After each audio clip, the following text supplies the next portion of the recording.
Hi everyone, this is Reema, your biology educator from V Learning. So as you know that V Learning is an online educational platform where we provide quality education for all.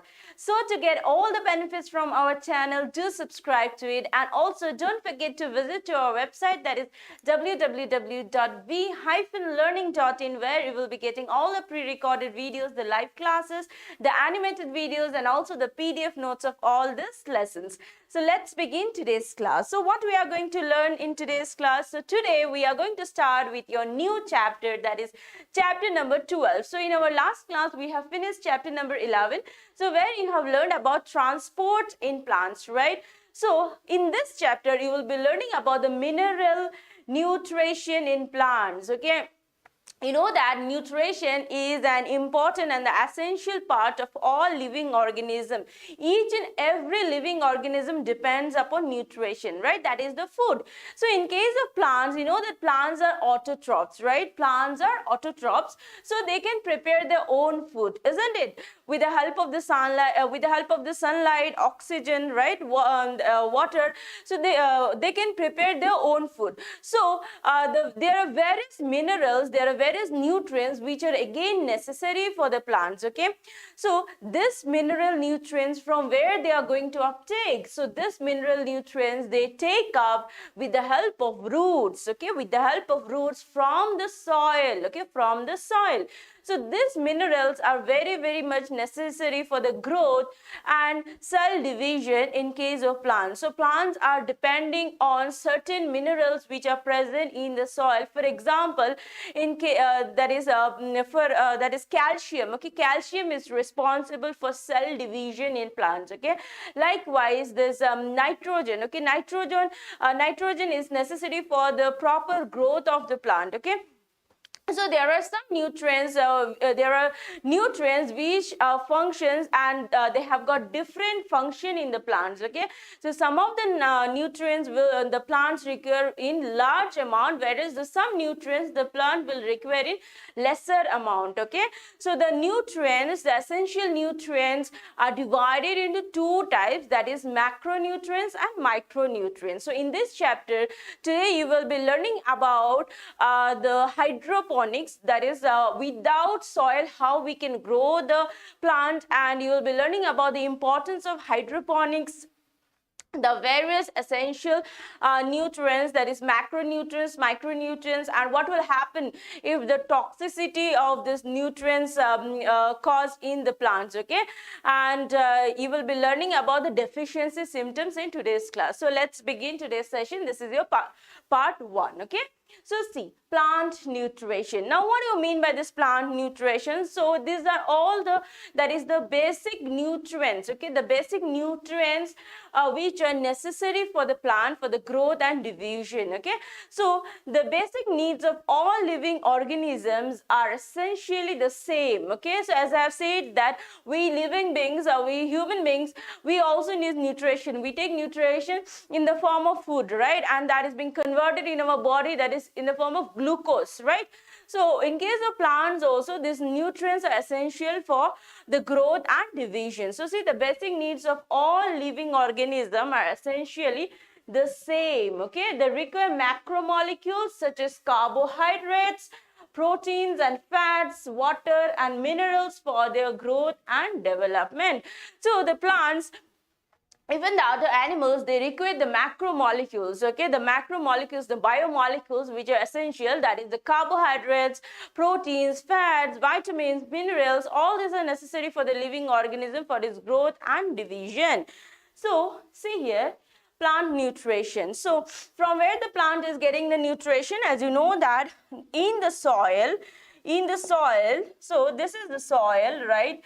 So where the plant is growing, so in the soil there will be different minerals present, okay? So scientists have discovered that till now, that is 105 elements, out of which 60 elements are necessary for the plant, okay? 60 elements are necessary for the plant, okay? Necessary for plant, right? So the minerals will be uptake from the soil by the transport. Okay, that transportation you have learned about, that active and passive transport, right?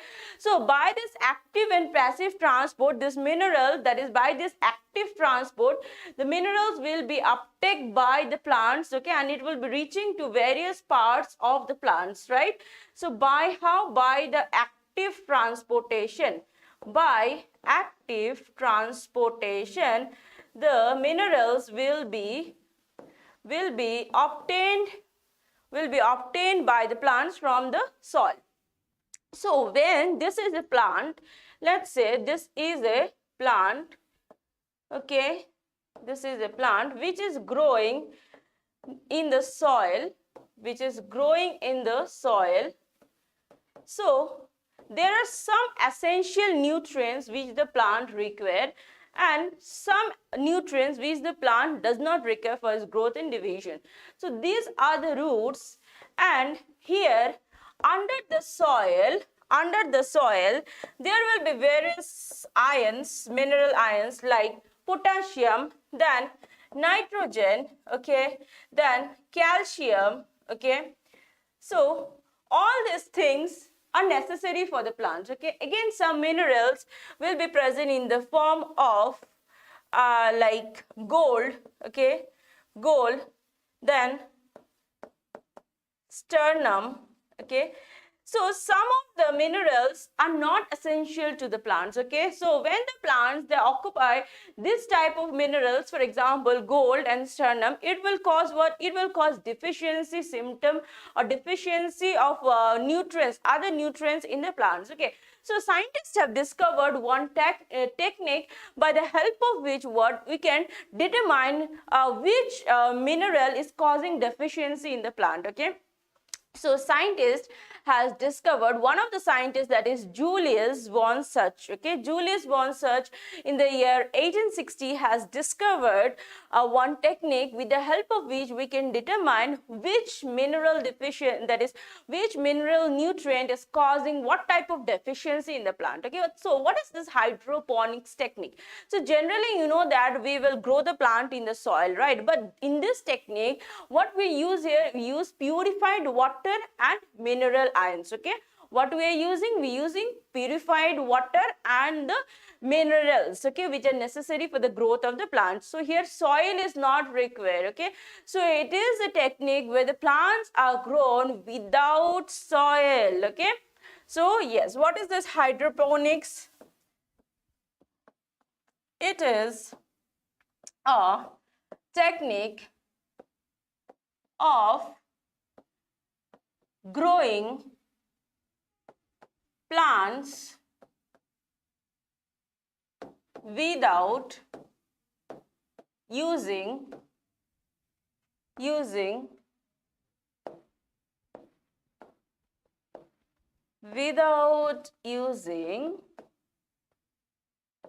soil.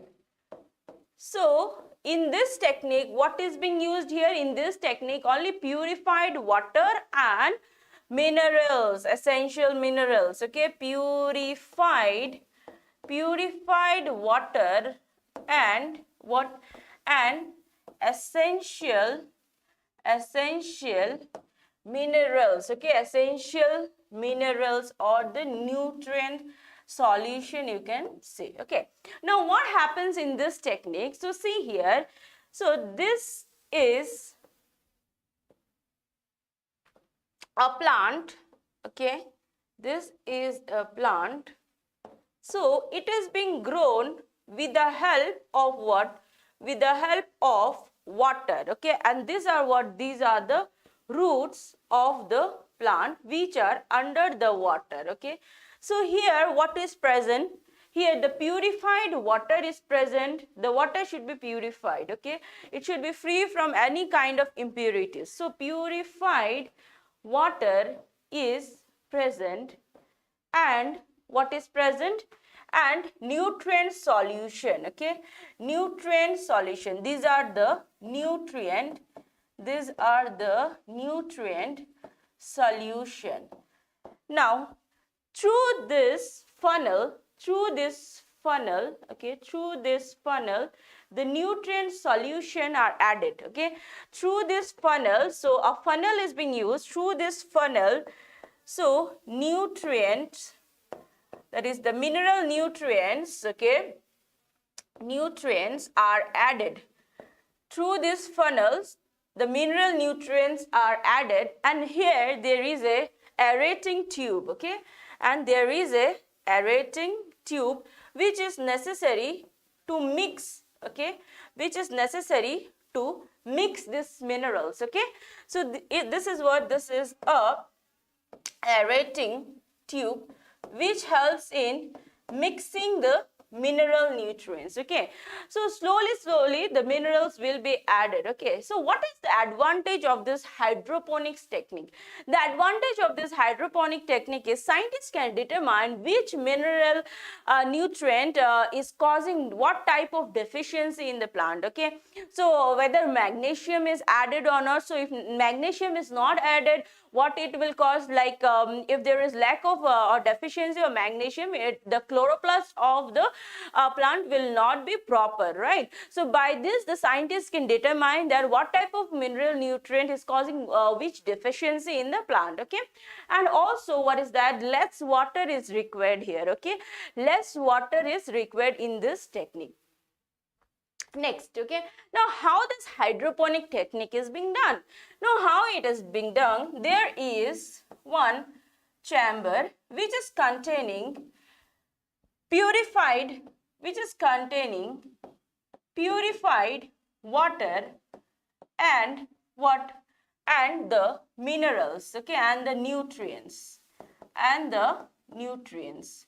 Now it is connected with the help of a pipe, okay, or pump, okay, pump. So this pump, it goes here, and again there is a chamber where the plants are being placed, and again this water will go here. So here you can see that small plants are coming out, right? Yes. So this is the process how the hydroponics is being done. So see, this particular plant which is being placed here, it is absorbing what? It is absorbing the water and the nutrients with the help of this pump. So this pump is pumping the nutrients, and nutrient is being reached here to all the part of the plant, right? So this technique is used for growing the vegetables like tomato, then lettuce, seedless cucumber. Okay, so these are the vegetables which can be grown using this technique, okay. Now, what is the advantage of this technique? The advantage of this technique is the scientists can determine, right, the deficiency of the mineral nutrients in the plants, okay. Now, what is the name of the scientist? That is Julius von Such, okay. Julius von Such has discovered this technique. The scientist, that is Julius von Such, S-A-C-H-S, okay. Now, in which year he has discovered? In the year 1860, okay. Julius von Such, remember this name, this is important, okay. So, he has discovered this technique in the year 1860, okay, in the year 1860, okay. Now, he was a German botanist, okay. You know what is botanist, right? Those who study with the plants, okay. Those scientists are called as botanists. So, he was a German botanist and demonstrated for the first time that the plants could be grown to maturity in a defined nutrient solution. So, he was the first scientist. So, he has determined that plants could be grown in a nutrient solution without using the soil, in the absence of soil. So, this technique of growing the plant in a nutrient solution is called as hydroponics. Understood? Right? So it is the technique where the plants are grown in the nutrient solution without using the soil. So this technique is called as hydroponics. So as you can see in this picture, I have shown, right, how it is being done. So these are the small chambers from where the plants are coming out, right? So they are receiving the nutrient solution through the pump. Okay. So is that clear? This is all about hydroponics. Yes, you can write it down. It helps in determining the mineral nutrients essential for plants. Okay, we have already discussed, right?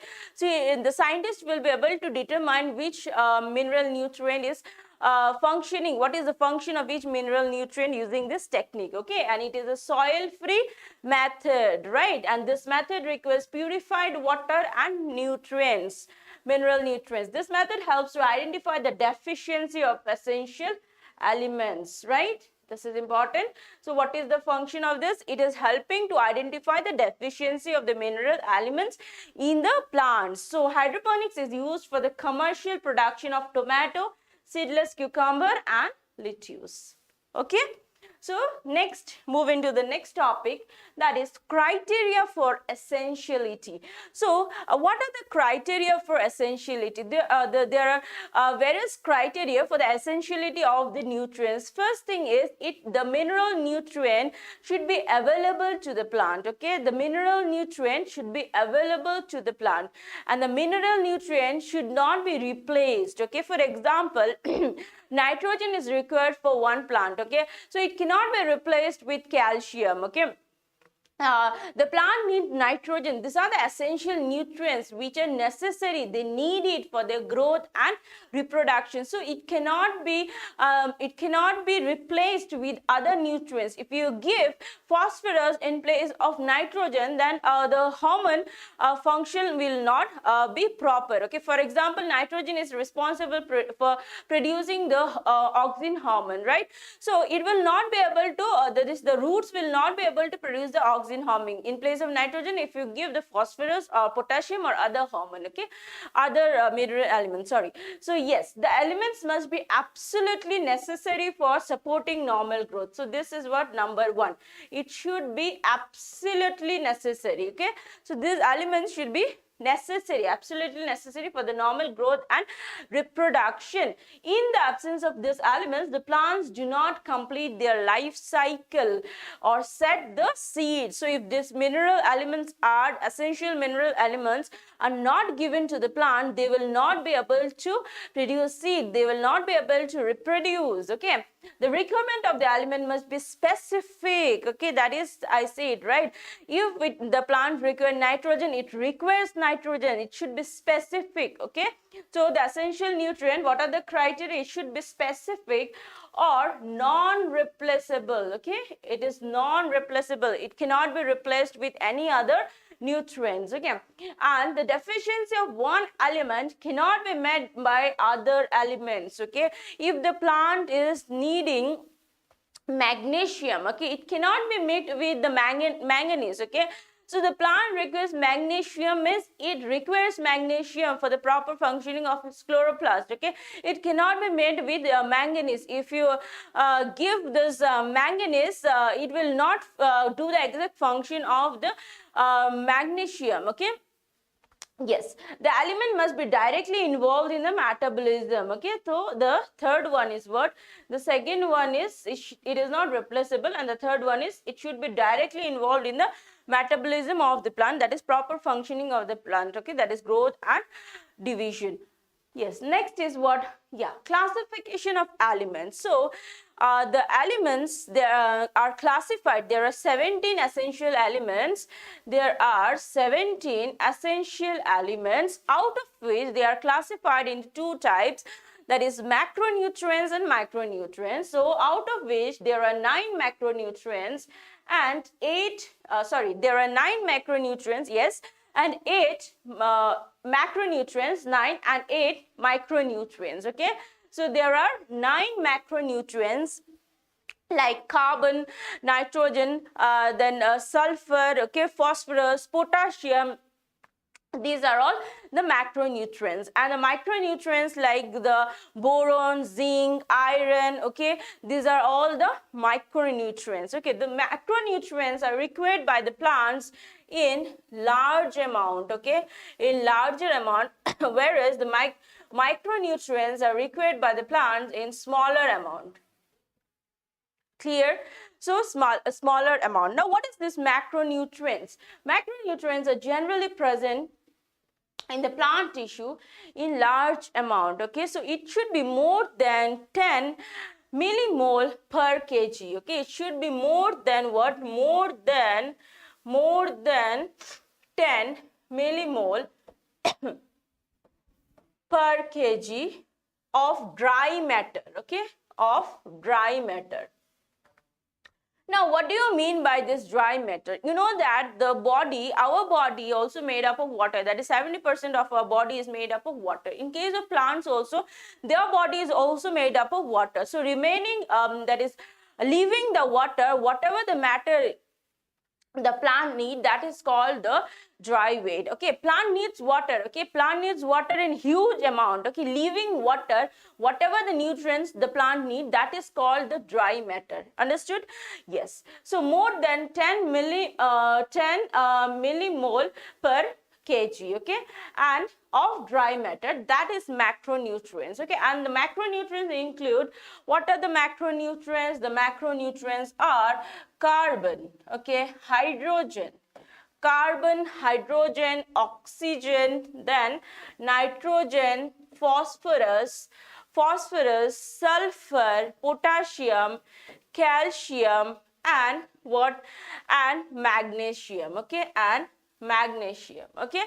So these are what? These are the macronutrients. So count here, how many? 1, 2, 3, 4, 5, 6, 7, 8, 9, right? So total 9 macronutrients are necessary for the plant, okay. So it is very, very easy to remember: carbon, hydrogen, nitrogen, oxygen, phosphorus, potassium, right? Then sulfur, calcium, and manganese, okay. Of this, carbon, hydrogen, and oxygen are mainly obtained from the carbon dioxide, okay, from where the plant is obtaining the carbon, hydrogen, and oxygen? From the carbon dioxide, okay, and carbon dioxide and water, one more, okay, carbon dioxide and water. So they are obtaining this from the carbon dioxide and water, while others are obtained from the soil, okay, others are obtained from the soil as mineral nutrients. So carbon, hydrogen, oxygen are obtained from the carbon dioxide and the water, okay, others they are obtaining it from the soil, right? Next, see, the macronutrients or the trace elements are needed in where, next let us learn the micronutrients, okay, macronutrients. So what is the definition of the micronutrients? They are required by the plant in lesser amounts. So the micronutrients are required in less than 10 millimole per kg of dry weight, okay, per kg of dry weight. So these are required in lesser amount, okay. Now this include what? Iron, okay, iron, then manganese, okay, manganese, copper, okay, molybdenum, right, zinc, boron, okay, chlorine, and nickel, okay. So what are the various micronutrients? Iron, manganese, copper, molybdenum, zinc, boron, chlorine, and nickel. So how many? 1, 2, 3, 4, 5, 6, 7, 8. Total 8, right? So yes, you have to remember each and every function of these elements, okay. Now, what is the function of these essential elements? What is the function of these essential elements in plants? So there are different, that is 17 essential elements, and these 17 essential elements has got different function in the plant, okay. They have different function in the plants, and it is very, very much necessary for you to remember each and every function, okay. So essential nutrients are composed of biomolecules, okay, biomolecules, and hence structural elements of cells like carbon, hydrogen, oxygen and nitrogen. Okay, now these are composed of energy related chemical compounds, that is magnesium in chlorophyll and phosphorus in ATP. So these are necessary for what? Photosynthesis process. These essential elements are necessary for the process of photosynthesis. So for the process of photosynthesis, the plants require what? The plants require chlorophyll, right? So in the chlorophyll, that is the magnesium should be present, okay? And for the synthesis of the ATP, okay, phosphorus is required. And essential elements, active or inactive, the enzymes, okay? So these are also responsible for activate and inactivating the enzymes, right? So next, see, some essential elements can alter the osmotic potential of the cell also. Now what do you mean by this osmotic potential? That is the potential which is responsible for the movement of molecules inside the cell, okay? So these elements can also alter the movement of molecules inside the cell. Okay, now for example, potassium, it plays an important role in opening and closing of the stomata. Okay, now in our last class we have learned about the opening and the closing of the stomata, isn't it? The stomata, how it opens and closes, it is because of what? It is because of the potassium, which is playing an important role in the opening and the closing of stomata. So next, see, they participate in various metabolic processes in the plant cells, such as permeability of the cell membrane. So you know that plasma membrane is responsible for transferring what? For transferring the molecules, isn't it? So transferring the molecules, so that is, they also play an important role in the permeability of the plasma membrane. Okay, so these elements also have important role in the permeability of the plasma membrane. Maintenance of osmotic concentration of cell sap. Now what is this cell sap? Cell sap is nothing but the food, the water which is being required by the plant. Okay, they are also responsible for maintaining the proper osmotic concentration, okay, and electron transport system. Now we will be learning in chapter number 14 the electron in 13, okay, we'll be learning that how the electron transportation takes place during the process of photosynthesis. So they play an important role in the transfer of electrons during the process of photosynthesis. Okay, so and also buffering action, enzymatic activity, okay, enzymatic activity, and act as a major constituents of macromolecules and coenzymes. So these are the various function of the essential elements in the plants. Clear? Now let us learn the various macro and the micronutrients and their functions. So till now you have seen that there are various macronutrients and micronutrients which are required for the plants, right? And also you have learned about the function of the essential mineral nutrients in the plants, why they are necessary for the plants. Now let us learn the function of each and every macro and micronutrients in detail. What is the function of this particular element in the plants? For example, let's see here, nitrogen. Okay, nitrogen, what is the function of this element? Okay, this is the essential nutrient element which is required by the plants in greater amount. The nitrogen is being required by the plant is huge amount, okay, in greatest amount, and it is absorbed mainly as nitrate. Okay, it is absorbed mainly as nitrate through some and taken up as nitrogen dioxide or ammonia. Okay, next, nitrogen is required by all parts of the plant, especially the meristematic tissues. Okay, so especially nitrogen is required by the meristematic tissue.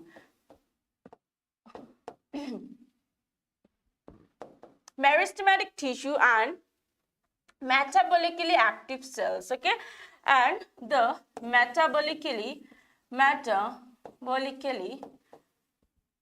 active cells, that is, which are going to divide. Okay, metabolically active cells means the cells which are going to divide. Okay, so nitrogen is one of the major constituents of protein, nucleic acid, vitamins and hormones. Okay, so it is one of the major constituent for this protein, that is hormones, vitamins, okay, and nucleic acid. Next, phosphorus. So what is the function of this phosphorus? So phosphorus is absorbed in the form of what? Phosphate ions. Okay, it is absorbed in the form of phosphate ions. And from where the phosphorus is absorbed? From the soil. Okay, all the mineral nutrients are present under the soil. Okay, with the help of the roots. Okay, with the help of the roots, the plants are absorbing this mineral nutrients. Clear? So phosphorus is a constituent of cell membranes, certain proteins, all nucleic acid and nucleotides, and it is required for the photophosphorylation reaction. Now, where does the photophosphorylation reaction takes place? The photophosphorylation reaction takes place during the electron transport in the photosynthesis. Okay, so it is necessary for the process of photosynthesis, that is in the light reaction. Okay, so what is the function of this phosphorus? It is necessary for the photophosphorylation reaction. Okay, so it is necessary for what? Phosphorylation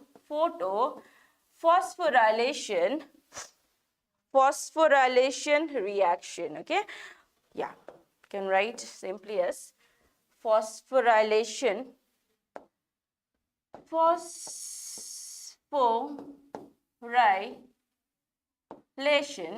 reaction.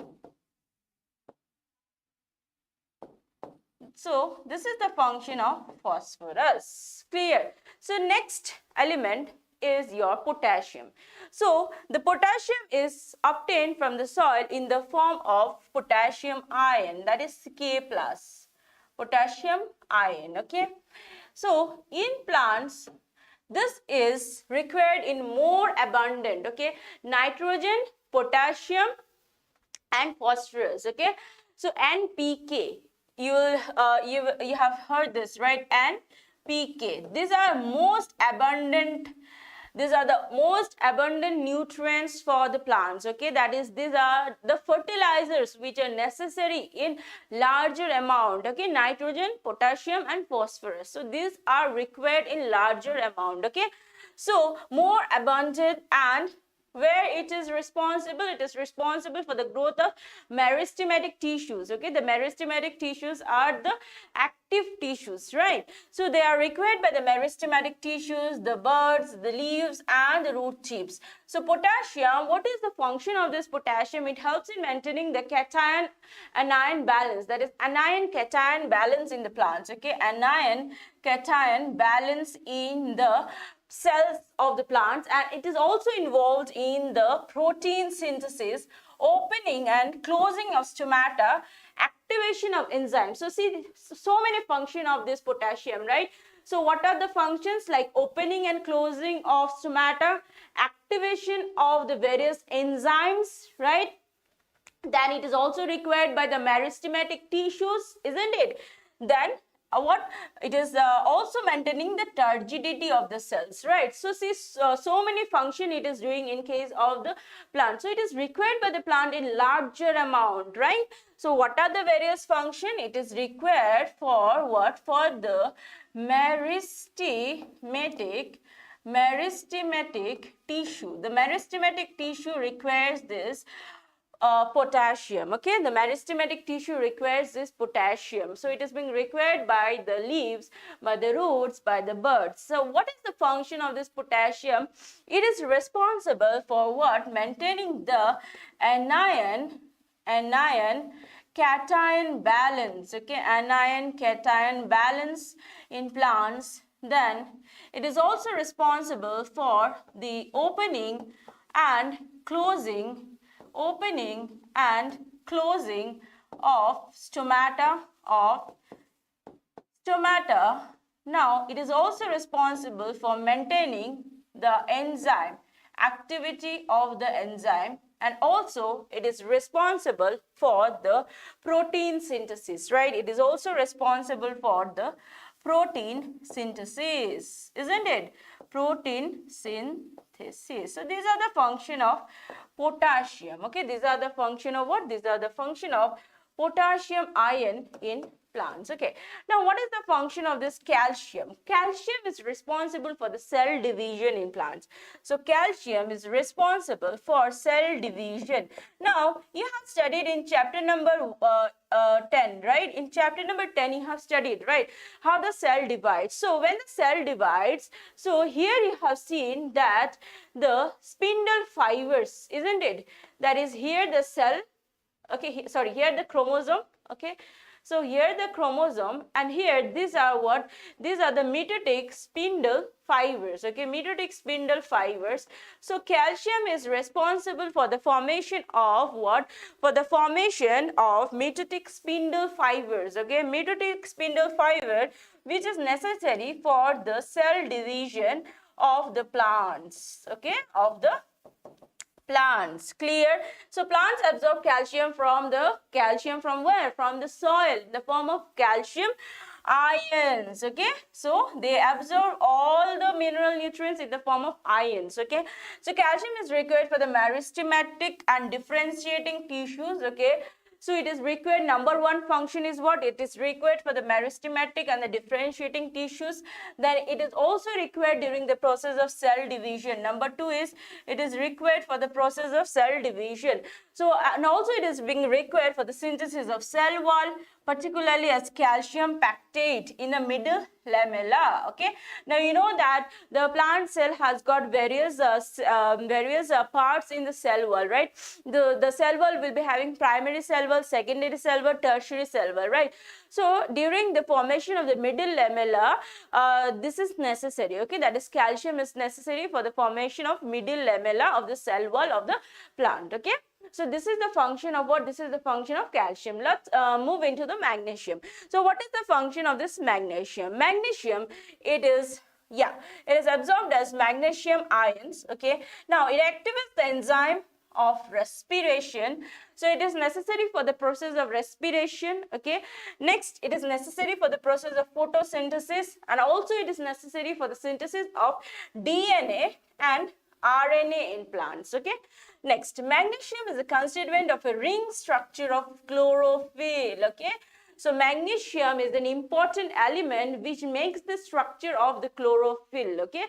Chlorophyll, which is necessary for the process of photosynthesis, right, and helps to maintain the ribosome structure. So let us write here what is the function of the magnesium. So magnesium is what? Magnesium is responsible for the process of respiration. For the process of respiration. Then it is responsible for the process of photosynthesis. Then it is responsible for what? It is responsible for maintaining the ribosome structure in the plant cell, and it is also synthesizing what? Synthesizing DNA and RNA. And one more most important thing is it is maintaining what? Structure of the chlorophyll, okay. It is maintaining the structure of chlorophyll, maintaining the structure of chlorophyll. Clear? Yes. Next, what is the function of sulfur in plants? Okay, now the sulfur, it is also necessary because it contains two important amino acid. Okay, the two important amino acid is cysteine and methionine, which is the main constituent for what? Several coenzymes, vitamins in plants. Okay, now sulfur, it is obtained as what? Sulfate, in the form of sulfate. So sulfur is obtained from the soil in the form of sulfate. So sulfur is present in two amino acids. Okay, what are the two amino acids? What are the two important amino acid which is present in sulfur? One is cysteine. Okay, cysteine. Another is what? Another is methionine. Okay, methionine. Now there are total 20 essential amino acid. Okay, there are total 20 essential amino acids, and these amino acids also plays an important role. Okay, these are also the biomolecules. So out of this, the sulfur contains two essential amino acids, that is cysteine and methionine, which is responsible for various functions, like it is responsible for this constituent. It is a constituent of the coenzymes, okay, various enzymes, then vitamins like thiamine, biotin, coenzyme A, and ferredoxine. Okay, this is the function of what? This is the function of the sulfur. Okay, this is the function of sulfur, right?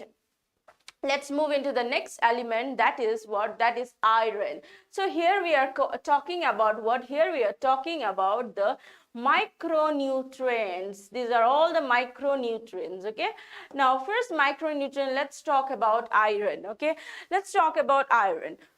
So it is required in larger amount. Okay, iron is required in larger amount in compared to other macronutrients. So it is required in what? In larger amount. Okay,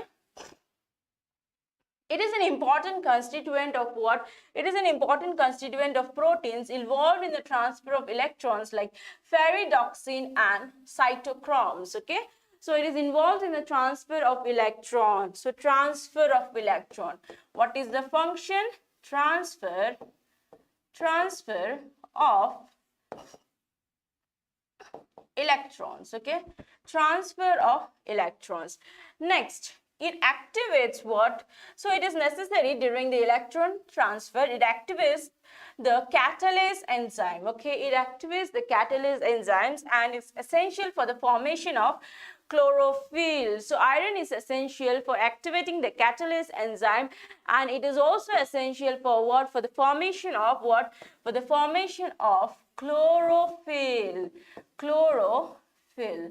All right, so this is the function of what? This is the function of iron. Now what is the function of this manganese? Okay, manganese, it is absorbed in the form of manganese ions. Okay, and it activates many enzymes involved in photosynthesis. So it is responsible for activating the enzymes. Okay, what it does? It activates the enzyme during the photosynthesis, respiration, and nitrogen metabolism. So the main function is what? Activating enzymes. Okay, so its main function is activating enzyme during the process of respiration, photosynthesis. Okay, and the best defined function of manganese is the splitting of water to liberate oxygen during photosynthesis. So it is responsible for the splitting of water, okay, during the process of photosynthesis. So these are the functions of what? Manganese and iron. Let's move into the next micronutrient, that is zinc. So what is the function of zinc? Plant absorbs the zinc as zinc ions. Okay, it activates various enzymes. So it also activates various enzymes, and especially the carboxylase. So which enzyme it activates? Especially the carboxylase. Okay, it activates this enzyme. Okay, now it also needed for the synthesis of oxygen. So another function is what? It is necessary for the synthesis of what? Oxygen. Clear? Oxygen helps in the growth and cell division in the plant. Okay, copper is absorbed as cupric ions, and it is essential for the overall metabolism of plant. So it is necessary for the metabolism of plant. For the proper metabolism, this is required, that is copper. Clear? Next, the boron. Okay, boron is responsible for uptake and utilization of calcium ions. Okay, so the boron is necessary for the uptake of the calcium ions, okay, and utilization of it. Membrane functioning, okay, pollen germination, cell elongation, cell differentiation, and carbohydrate translocation. So see, again, boron has got different, that is many functions, right? What are the functions? That is uptake and utilization of what? Calcium ions. So it will uptake, right, and utilize of calcium ion. Next is what? It is responsible for the pollen germination. For the pollen germination. It is responsible for the cell elongation,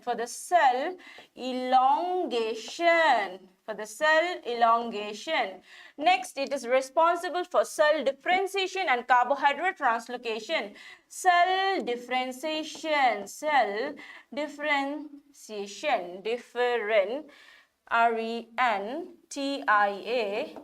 Tion, and also responsible for carbohydrate translocation. Now, what do you mean by the cell differentiation? That is the process by which the cell divides, okay? The process by which cell divides and form new cells, okay? Next, molybdenum, it is also obtained in the form of molybdate ions, okay? So, it is obtained in the form of molybdate ions, okay? It is a component of several enzymes including nitrogenase and nitrate reductase, both of which participate in nitrogen metabolism. So, what is the function of molybdenum? That is nitrogen metabolism. This is the function of molybdenum, okay? Nitrogen metabolism. Next, move into the next topic. We are done with the function of the macronutrients and micronutrients. Now, we will be learning about what will be the deficiency symptoms, okay? What will be the deficiency symptoms if this minerals are absorbed in larger amount and if these minerals are absorbed in smaller amounts, okay? Now, see here, a plant, okay, this is a plant, all right, this is a plant. So, plant, it needs what? It needs from the soil, with the help of roots, it will be absorbing the calcium, it needs calcium ion, it needs potassium, it needs phosphorus, right? It needs nitrogen. So, it needs these elements, okay? But what happens, when the plant is absorbing only nitrogen, the plant is taking only nitrogen with the help of roots, okay? And the nitrogen is only going to all the parts of the plants, okay? Whereas the plant is not taking other elements. The other elements, these are also necessary. Calcium is also necessary for cell division. Potassium is also necessary. Phosphorus is also necessary for photosynthesis. But the cell is not taking, right? So, what happens in that case, okay? In that case, the deficiency will take place, okay? The plant will suffer from one or the other diseases, okay? Either chlorosis, necrosis, or the plant will be having very smaller growth, right? Stunted growth, right? All this deficiency will come out. So, whenever the supply of an essential element becomes limited, the plant growth is retarded, right? We have talked about this, right? Whenever the essential elements are not taken up by the plant growth will be reduced, isn't it? And the concentration of the essential element below which plant growth retarded is called critical concentration. So, the concentration of this particular element below which the plant growth is retarded, that is called as what? Concentration, that is critical concentration. And the element is said to be deficient when present below the critical concentration. So, when this element is below that critical concentration, okay, that is the growth is not taking place, okay, proper growth is not taking place, then what we call that, that particular element is deficient in a plant, okay, that particular mineral element is deficient in a plant and the plant is suffering from the various deficiency symptoms, okay.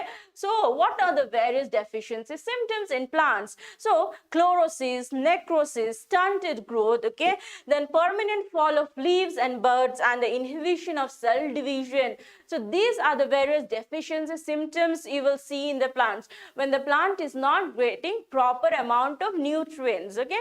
So, see what is this chlorosis, okay. Now, chlorosis is nothing but the loss of what? Loss of the chlorophyll. So, as you can see in this picture, because of the presence of chlorophyll, the plant leaves are green in color, right?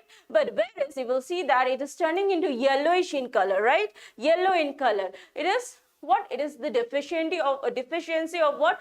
Deficiency of the mineral nutrient, okay? Deficiency of the mineral nutrient, that is magnesium, okay, the plant is not having proper magnesium, phosphorus, okay, magnesium is responsible for the proper structure of the chlorophyll, isn't it? So the plant is not getting the magnesium, and other that is symptoms is caused by like deficiency of elements like nitrogen, then potassium, manganese, magnesium, sulfur. So if the plant is not getting this mineral nutrient, then deficiency automatically will come out, okay, automatically will come up in the plant, and you will see that yellowing of the leaves, the plant is not growing in size, the leaves are falling down from the plants, okay, these are the things you will see that the flower is not coming out from the plant, okay. So these are because of the deficiency of one or the other macro or the micronutrients, okay. Likewise, necrosis. So you have seen that chlorosis is nothing but the yellowing of the leaves, okay. This is the yellowing of the leaves, okay. So yellowing in the leaves because of the what? Because of the deficiency of the magnesium, okay. That is, yeah, that is also called as cell death or the death of the tissue, okay. Necrosis means what? Death of cell or death of tissue. The tissue of the plant is not properly formed, okay. You know that plant has got various tissues, right? That is the parenchyma, collenchyma, sclerenchyma, all these tissues will not be properly formed, okay. So particularly the leaf tissue is due to the deficiency of calcium, then magnesium, okay, and then copper and what? Potassium, okay. So it is because of the deficiency, necrosis is because of the deficiency of calcium, then magnesium, okay, copper and potassium. These four elements, it is causing what? It is causing necrosis, okay, it is causing necrosis. So these are the various elements which is causing what? Chlorosis. Chlorosis is caused by the deficiency of various elements. Can you see here? So nitrogen, then potassium, then magnesium, right? Yes. Then magnesium, sulfur, iron, okay, manganese, zinc and molybdenum. So many mineral nutrient deficiency causes chlorosis. And here how many you have to remember? 4, okay. Here 1, 2, 3, 4, 5, 6, 7, 8. 8, okay. 8 mineral deficiency causes chlorosis. Now, lack or low level of what? Nitrogen, okay, then potassium, sulfur and molybdenum causes inhibition of cell division. So, how many mineral elements? Nitrogen, okay, potassium, then molybdenum and sulfur, okay. These are the 4 elements you have to remember. It causes what? Inhibition of the cell division.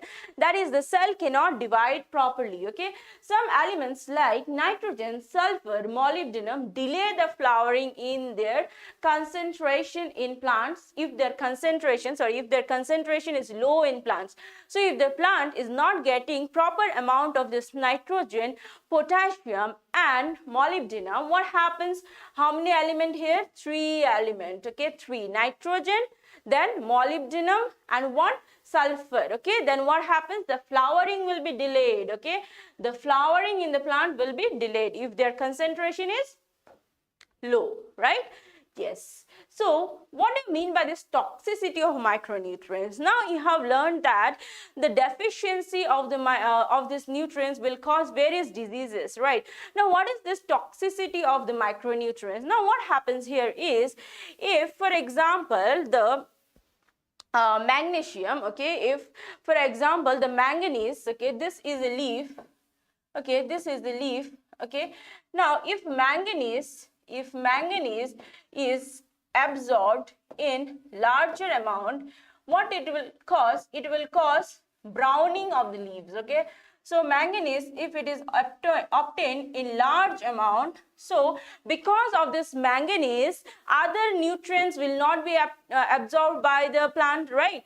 So it is absorbed in larger amount, whereas other mineral nutrients which are required for the plant like calcium, okay, potassium, then phosphorus, nitrogen, these things will not be absorbed. So in that case, what happens? That element will become toxic for the plant, okay. So it will cause what? It will cause the browning of the leaves, okay, the browning of leaves, okay. It will cause the browning of leaves. So the absorption of a particular mineral element will cause what? Will cause disease in the plant, okay. So see, the requirement of micronutrient is always in low, okay. The micronutrient, that is the manganese, it should be always in low concentration, okay. Manganese is what? It is a micronutrient, right? So the plant doesn't need this manganese in huger amount, isn't it? So it should be, the concentration should be low, right?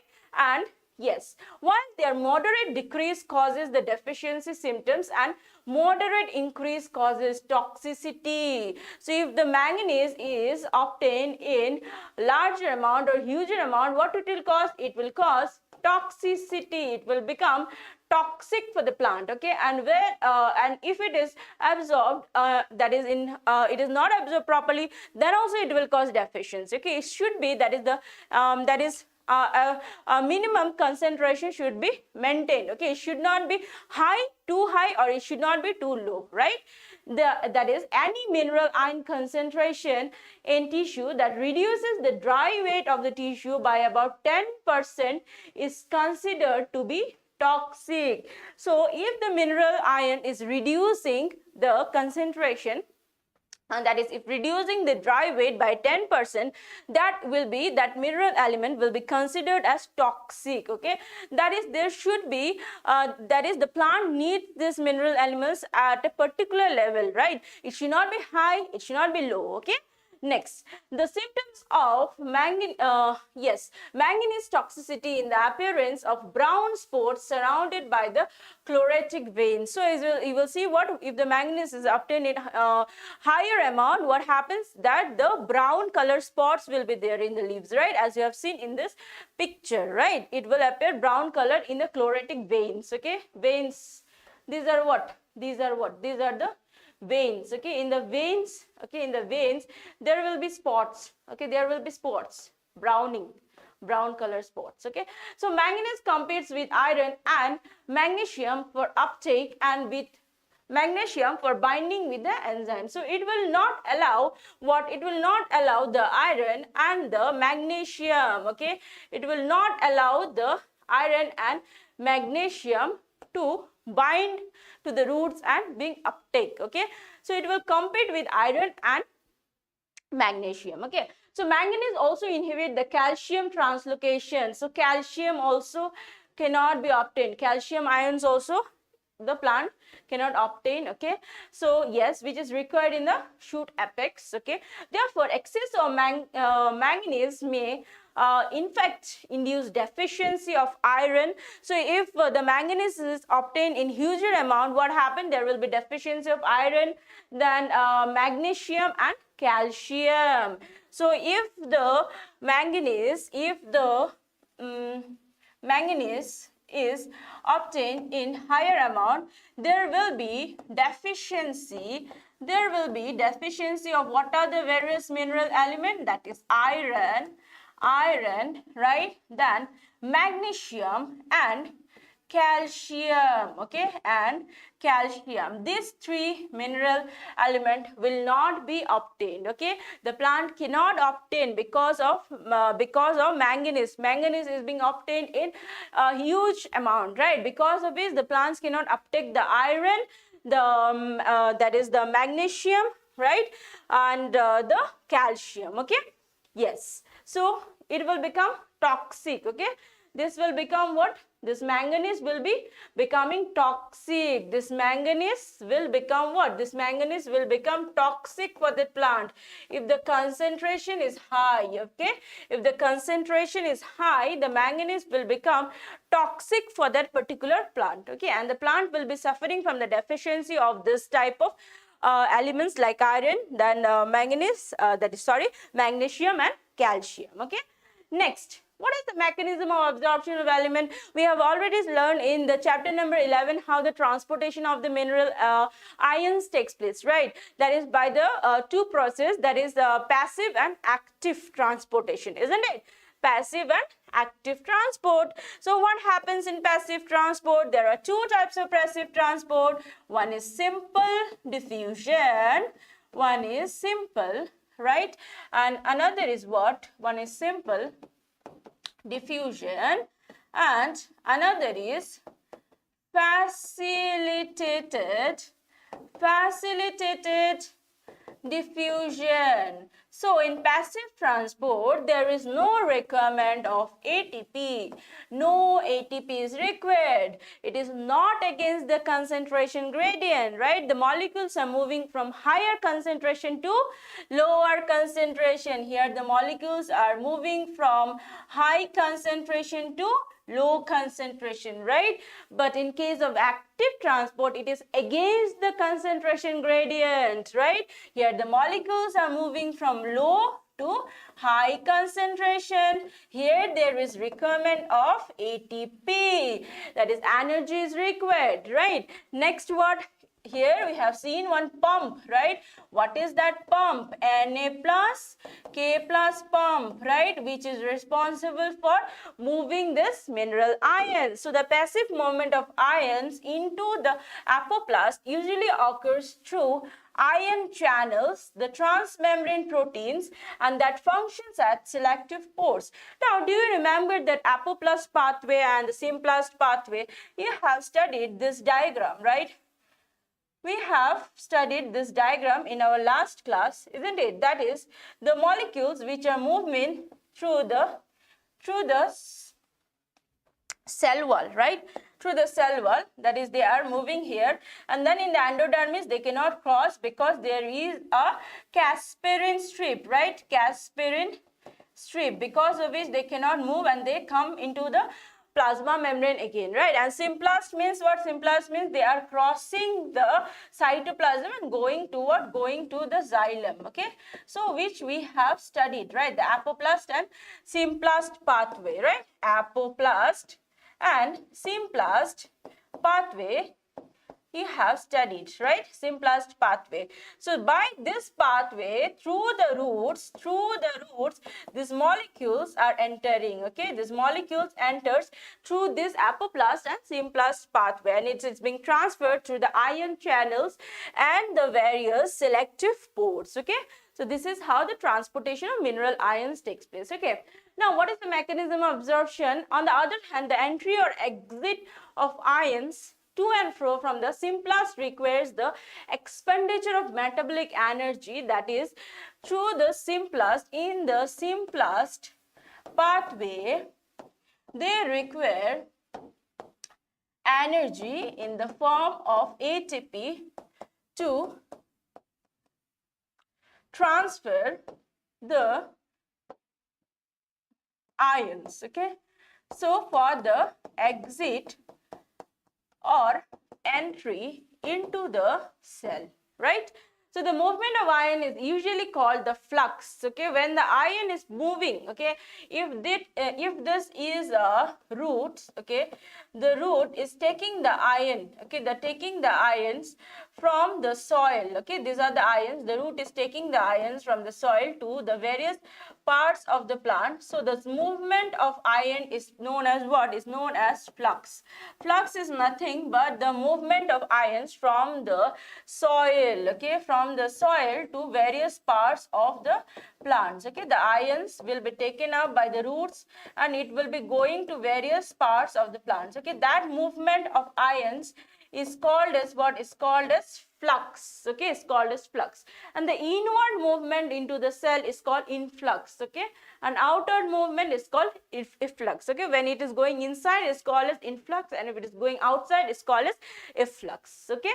So yes, we are done with today's topic. So where we have studied about the various macronutrients and micronutrients, right?